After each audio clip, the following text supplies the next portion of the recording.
Assalamualaikum warahmatullahi wabarakatuh.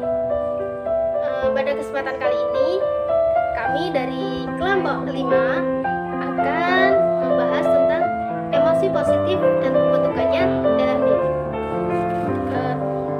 Tentunya kita semua setiap hari, setiap saat mengekspresikan emosi yang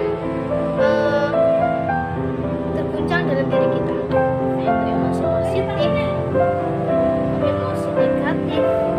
Itu pasti kita setiap hari, setiap saat mengekspresikan emosi yang ada pada diri kita. Oke, pertama kita akan menyampaikan atau berbagi tentang pengertian emosi itu sendiri. Emosi itu secara bahasa berasal dari bahasa Latin yang berarti bergerak menjauh. Nah, sedangkan secara istilah itu emosi dapat diartikan sebagai suatu reaksi ketika menghadapi suatu situasi tertentu yang terjadi dalam kehidupan kita. Nah, sementara dalam Kamus Besar Bahasa Indonesia, emosi dapat diartikan sebagai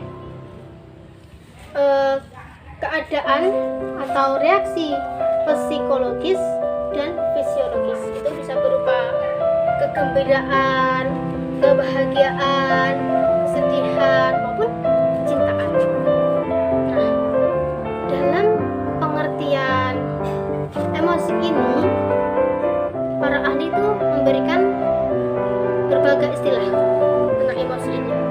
Akan tetapi intinya itu tetap sama. Salah satunya itu pengertian emosi menurut Dr. Muhammad Najati, yang mengartikan bahwa emosi itu suatu kacauan hebat yang meliputi segala aspek individu dan berpengaruh pada perilakunya, pada perasaannya, dan juga fungsi vitalnya. Nah, teman-teman, emosi ini sangat penting dalam kehidupan kita. Mengapa penting? Karena dengan adanya emosi itu kita dapat menyampaikan, dapat mengekspresikan apa yang ada pada diri kita. Kita senang dapat kita ekspresikan, kita sedih dapat kita ekspresikan, dan kita kecewa dapat kita ekspresikan. Ketika emosi ini tidak kita ekspresikan, kita tidak leluasa mengekspresikan emosi kita, maka apa yang terjadi? Stres. Kita stres. Kenapa stres?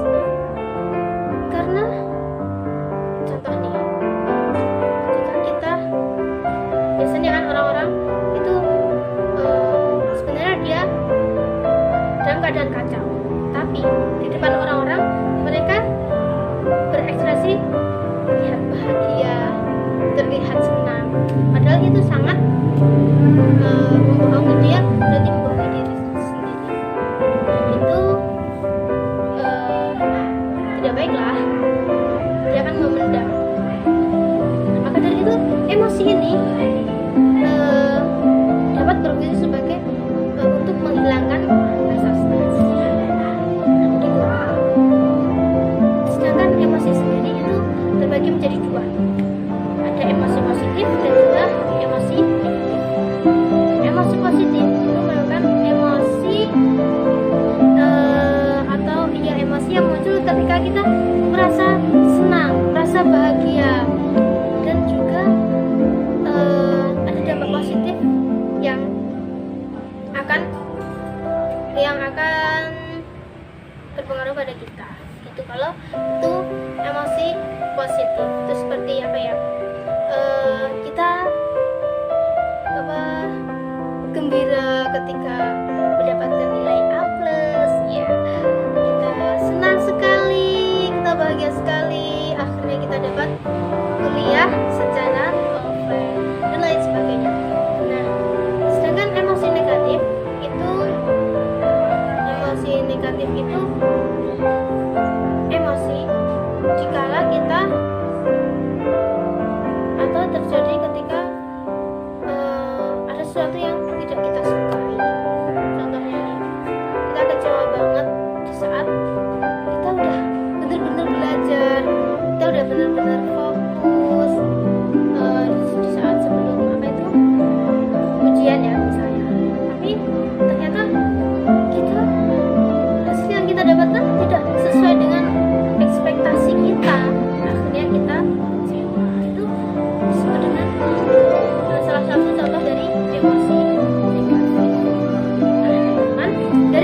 emosi itu tadi yang sangat didamba-dambakan dan sangat didamba-dambakan oleh setiap manusia adalah emosi positif.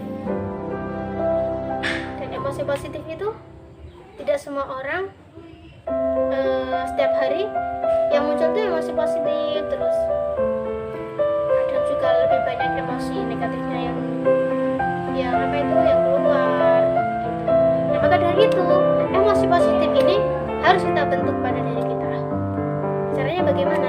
Nah, membentukkan dari emosi positif ini pada diri. Oke teman-teman, saya akan menjelaskan beberapa poin atau beberapa hal yang dapat kita lakukan untuk menumbuhkan emosi positif di dalam diri kita masing-masing. Yang pertama yaitu dengan berbagi kepada orang lain dengan cara sedekah, infak, atau hal-hal yang lain yang dapat kita lakukan dalam berbagi kepada sesama kita sesuai dengan kapasitas kita sendiri-sendiri. Kemudian memberikan apresiasi kepada orang lain dengan cara berkumpul dengan keluarga.